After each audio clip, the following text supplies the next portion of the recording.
rich. The reason I want to be rich is because I believe that, actually, I don't believe, I have so much I want to do in the world. And I don't know what type of person I am because I have so much ideas, so much visions, and those visions, just one of those visions need a lot of people to work on them. And one of the greatest things I've noticed about people or about motivation is that money motivates people. So one of the easiest way to motivate people is just give them money, because when you give them money, they can do whatever they want instead of trying to give them some sort of value for their form of value, because someday they just don't want that value and they want something else. But when they have money, they can somewhat change what they can get with the money. So number one, I want to have as much money as I can so that I can pay people, so that people can perform the tasks that I need to be performed, so that I can achieve certain things in life and in business. So that's one of the reasons I want to be rich. Number two, actually, there's so much poverty around me. I don't know how other people's life are structured, but there's so much poverty around me. And whenever I get that little money, I feel like I'm out of the poverty. But when you visit maybe your family or a friend that you love, you realize that, fuck, oh, this person needs money. Like, this person doesn't need motivation. This person doesn't need your love. They want it, and it's nice to love people. But sometimes you all know the solution to a problem. Like, if umuntu uyakhala and then you all know there are 9 of you, you know that this problem needs 500, but we here trying to motivate or trying to. So I feel like around me as a black person, as a black young person, there's so much poverty around me, and the poverty doesn't need a lot of things. Sometimes we don't need conversations. I feel like that we don't need conversations. You just need to have money available so that we can solve problems, because the problems need money. So that's the second reason I want to be rich. And the fourth reason probably is to do whatever I want whenever I want to, because I'm a person and I have so much ambition besides business ambition. But I would say, what kind of desires in a way, like I want to test out a lot of things. I want to hook up with different people. I want to go to different places, and some things you try them and you're like, this is not my thing. But imagine if you try something and it costed you 5,000 and you're like, damn, I wasted money. But if you had a lot of money, it was going to be experienced, and the next day you were going to wake up and you were going to have a normal day again. You were going to go on with your life. But just because you have little money, everything is just super emotional. So, and everything needs to be right, because you cannot waste money. You cannot try out new things. Like, if you want to try out a new thing and that new thing costs 20,000, it's like, shit, this thing has to work. And you end up not having the space to try out things, not having the opportunity to do a lot of things that are in your mind, because imali incane. So yeah, those are the 3 reasons, or 4, 3 reasons I want to be rich.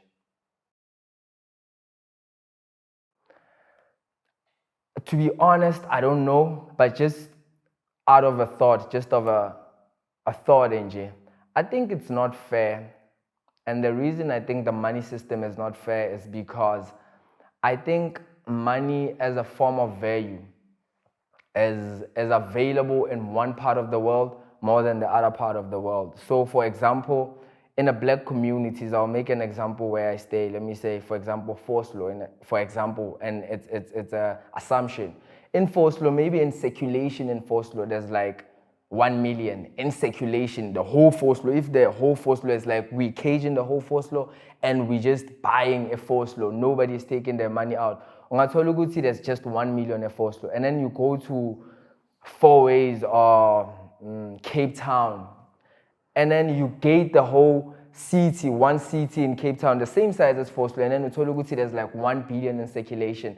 So that inequality, in a way, is one of the things that I feel like it's not fair. But I don't think that inequality was overnight. Again, it's my thought, assumptions.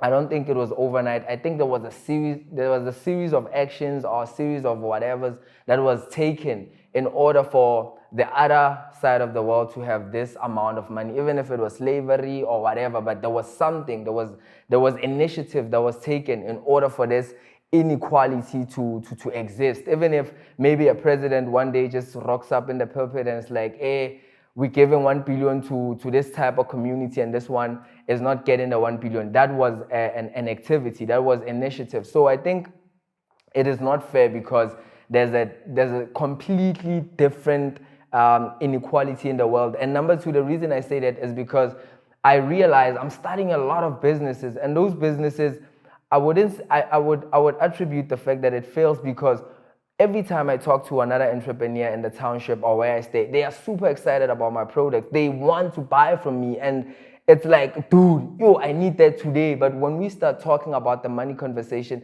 a lot of people don't have money. So if I'm like, I'm running a production and I'm like, hey, bruh, I like your business. I can do, you need to have a podcast. And in your podcast, you need to create the content. And then you need to have posters. Dog, you're not posting every month. You need to be posting like 30 times a month. So I can do all of that for you, but for 5,000. You will find that an entrepreneur in Foslo would say, oh, damn, I need all of that. I can understand all of that. Your product is amazing, but I can't afford it. But if you go to Cape Town, the same product, it's sold at probably even lower quality than mine, but it's sold at like 30,000, and people are buying it like they're buying ice cream. So it's like markets in a way, and it's one of the things I've discovered when I was doing podcasts and interviewing a number of successful entrepreneurs. It was that most of the successful entrepreneurs got successful when they moved to town. So when they were in the township and trying out their stuff, they wouldn't find that much success, and it was all attributed to the fact that there was no consumers. So a person would be like, I've started this business, and then what failed? What failed was that I couldn't find consumers in the township. And the moment I moved to town, that was when I started finding consumers. So out of my assumption again is that we need to have an equality in a way, and that equality is gonna exist through initiative. It won't exist through toy or through talking in a way, even though talking is also initiative. But we need to make an initiative in order to balance that inequality. But there is an inequality. That's what I think. But the more I'm working, the more I realize that it doesn't exist like that. So think, yes, I think that, but reality, no. The reason I'm saying that is because number one, the advance of AI, like the adversar in the uprising of AI, number one, the uprising of robotics. Maybe this is 2023. In 2027, I mean, most of the work is gonna be taken by robots. Not because of some 666 stuff, but because it's logical. Some work you just tweet, plastic, and like it's super, I don't know, manual. It doesn't need a lot of activities. So most of the work is gonna be taken by robots. Most of the hard work, especially because the hard work is the one that humans need to be paid for. If work is hard, that means a lot of humans are not willing to do it, and those who are willing to do it want more money to do it. And me as an entrepreneur who is a thinker, I won't have the money to pay the people, or I won't want to pay the people. So robots are gonna overtake the work, and AI is gonna overtake the thinking of the work. So my point here is that even if I think working hard should give you a lot of money, but over time it's gonna be irrelevant to work hard because there's robots and there's AI. So I don't think working hard now should be rewarded that much, but finding systems and working with your mind to find systems that help you to create a system that works hard for you. I don't know if that makes sense, but I don't think working hard is the thing to be promoted right now, but working smart and creating systems.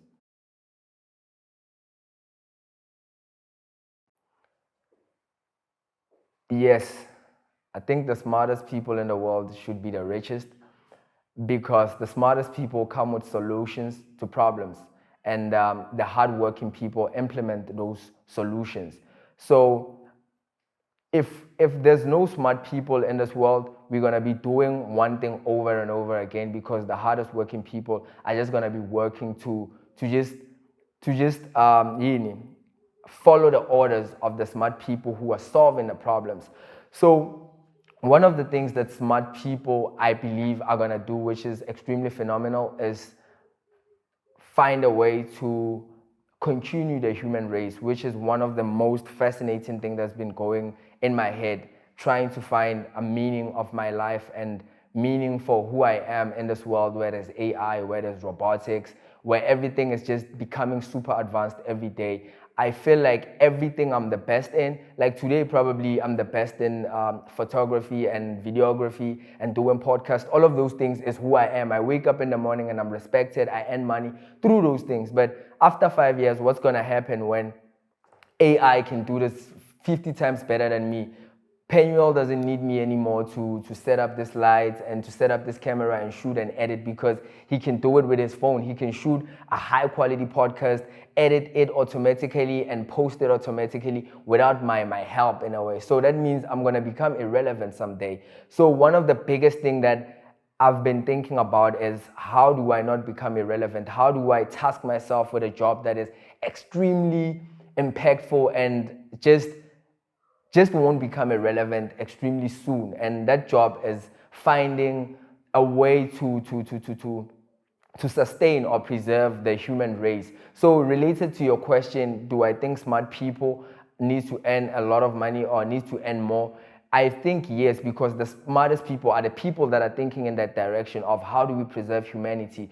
How do we build another planet? Is there only Mars in space that we can build as a planet? So those are the people that need to earn more, unlike the people who are just thinking of now, what do I do now so that I have money in the weekend, or so that I can pay a car, or just now. So I think, yeah, the smartest people need to be the ones that are getting paid the most.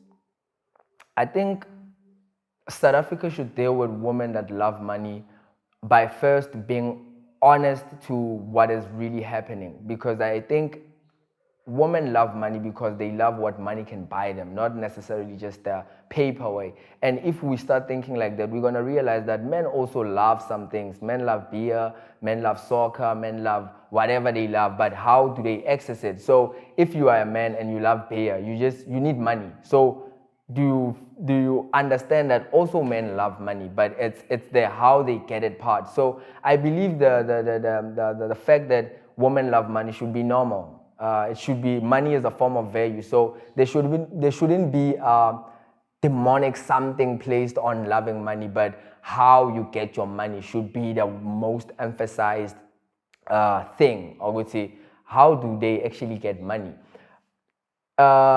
Just to close it, I really think, Nje, getting to that point of we need to focus on how women get money, it's just a moral thing, and morals are taught at home and morals are taught in your community. So I think it's a moral thing on how you get money, not do you need to love money and should you love money, because this thing of not loving money, it tricks people to loving passion, and you almost, every time you do something for the love of money, you almost feel like, ish, I shouldn't act like this, or I shouldn't be this motivated to get money. But at the end of the day, everybody is chasing money, because after you get the money, then you can buy whatever happiness you want to. So I think we shouldn't stress that much on people loving money, but how they get the money.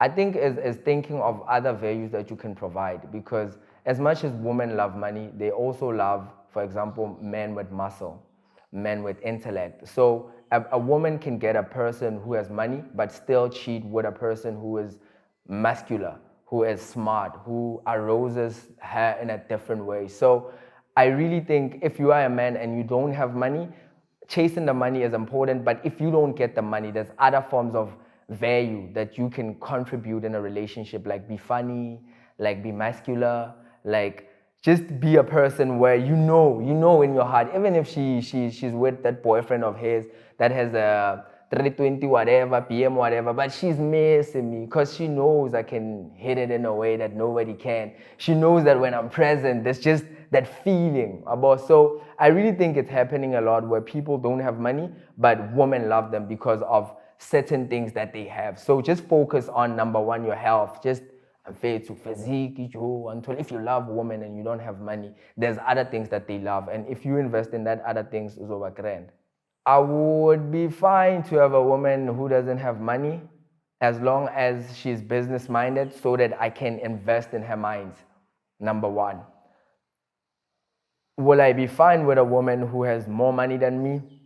Yes, if we are in one team and if we understand what we are trying to build, or she understands what I'm trying to build and I understand what she's trying to build. Because in a way, if you have 1 million and I have 100,000 and we just chilling in the table, it's not like we're gonna spend that money same time, or it needs to be visible at that time. It's just money sitting in a bank, but we're just normal people. Sometimes it happens that you earn more money than me, but you are more sad or more depressed and I'm happy. So I don't think money in that regard is important. But obviously money can buy certain things, can buy certain friends, can buy certain access. So if it's two apart where I'm earning 1,000 and she's earning 1 million or 100,000, it's gonna be a problem, because she's gonna be able to get in places where I can't. She's gonna be able to access things that I can't. And when we start speaking, she's like, yo, babe, I was in Dubai today and I met DJ Black Coffee, and DJ Black Coffee was like, she's coming to Joburg. We're gonna have a meeting tomorrow. I don't know, it's just a lunch. He's gonna pick me up at 8 o'clock, and I'm like, damn, I can't even go to Devon. I can't even like go to my friend's bride because I don't have money. So if it's far apart, it's a problem. But if it's I'm 100,000, 120, I don't think it's a problem.